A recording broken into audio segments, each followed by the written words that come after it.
Okay, so we had to take a little break right there. Phone started getting a little hot. Quick change, August. Quick, yeah, we had it with wardrobe change.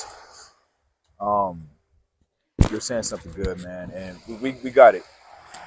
I'm gonna just make this quick because it is getting dark. We got to get back to the car. You know, we're enjoying this beautiful, beautiful. You know, the tide's getting higher, and you know, it's just a good, peaceful, serene environment. We're at the Cannes Film Festival, and just my last question that I have for you was,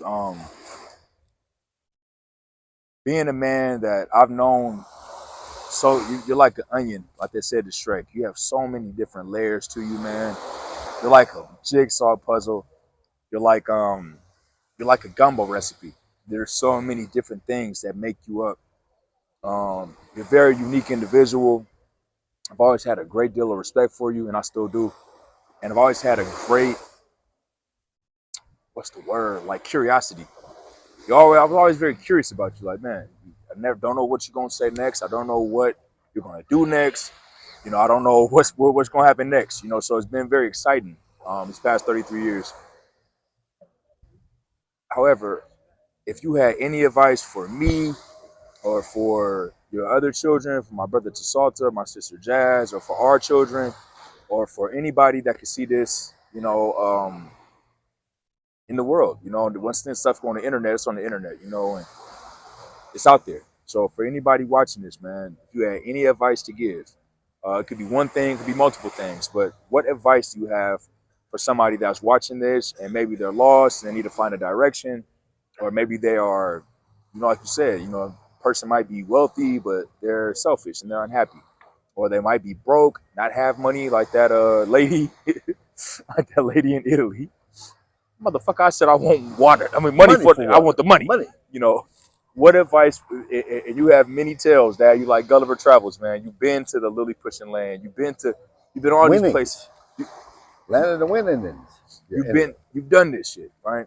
And as a 70-year-old man, as a father, as a grandfather, um, as a person who has had many feats and accomplishments in life, and has done many great things and met many people and seen many faces and been many places. What advice do you have for me and for everybody else that can watch this and hear this? Basically, live your life unapologetically, but explainable. And the mic. I thought about that. The mic is on.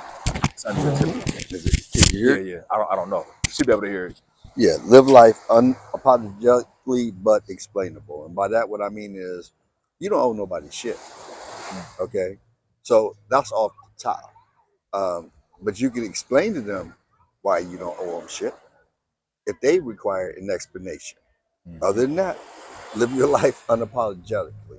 The thing that I've always learned is that there's a lot of joy that's being taken away with how people live their lives now, and a lot of it has to do with social media. Yeah, you know, social media is so critique filled that you know, you do something and I've done something, and she is here, done something that basically you do it for good intent, and then all of a sudden it pop out, you know, totally wrong. All right, let me tell us a real quick story, and then we can be done with this. All right, right on, bro. We get all the follow up right now. All right, so here's the thing. There was a great warrior one time, and he had traveled the whole world fighting. He had conquered every land, all 7 continents, everything, and there was nothing left for him to do in terms of just being the World War IV world leader. Fighting was all he knew. That was in his blood. And he was just so victorious. He was returning from his last victory, the one that made him world king, and he was so happy. And he was unfulfilled.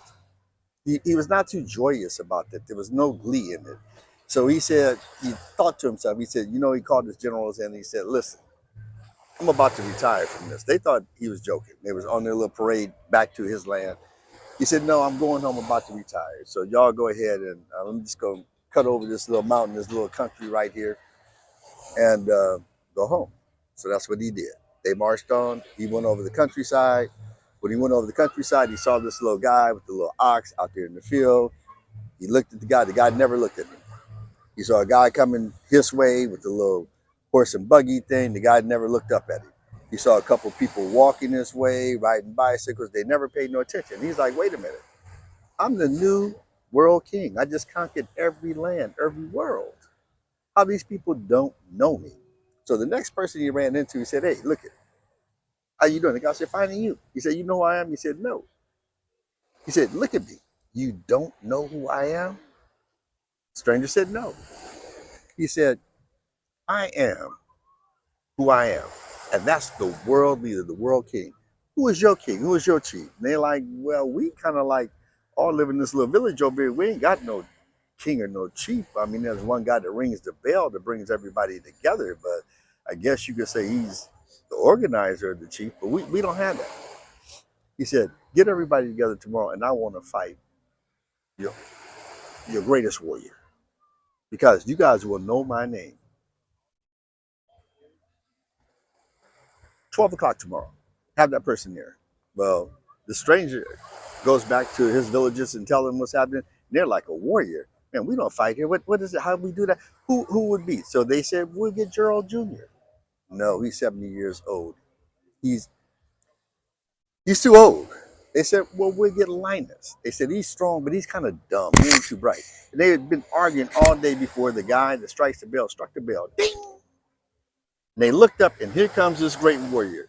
And nobody had decided who was going to be the warrior to fight him.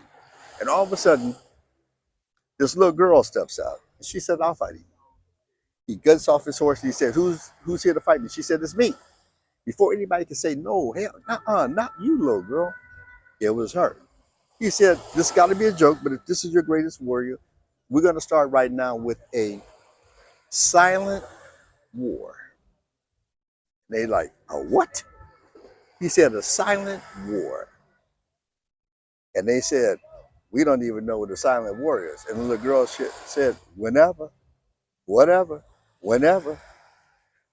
So the great warrior said, well, now. And when he said now, he did this. The little girl, she laughed and she did this. The warrior looked at her, he did this.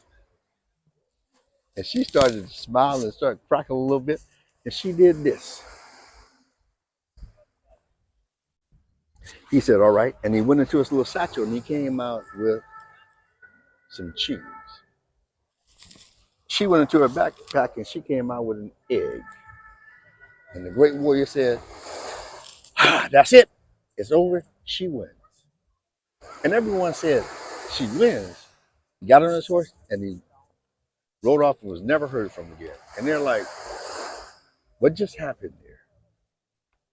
And so the bell ringer came down from the tower and all the people gathered around the little girl and they said, hey, explain to us, what just happened there? And I left out a part, so let me go back. Before he got on his horse, the great warrior said that he was telling her basically, when he did this, he was saying that he was the ruler of the world. And when she did this, she was telling them, yeah, but the power's always going to be with the people. And when he did this, he said, you will serve two people in your life, me here on earth and your maker after I kill you. And she said, yeah, but you know, there's only one God that I'll serve during both periods of my life. That was it. When he pulled out his cheese, he said to her, this cheese is sage, is governed with age and wisdom. And she pulled out her egg to say, yes, but it all begins at birth. The great warrior said that little girl won because his whole journey starts at birth. When they were asking the little girl sitting around there trying to figure out what the hell was that about? How did you know that he was going to ask you those questions? And you gave that answer. She said, I didn't know. They said, you didn't know? What did you think he was saying? She said, when he did this, I thought he was about to hit me. And I told him, if you hit me, I'm going to slap you. When he did this, he said, if you slap me, I'm going to poke you in the eye. She said, no, you won't, because I'm going to block it. And when he came out with that cheese, I said, oh, you ain't did nothing. I brought my lunch too. Bring your lunch. Live your life.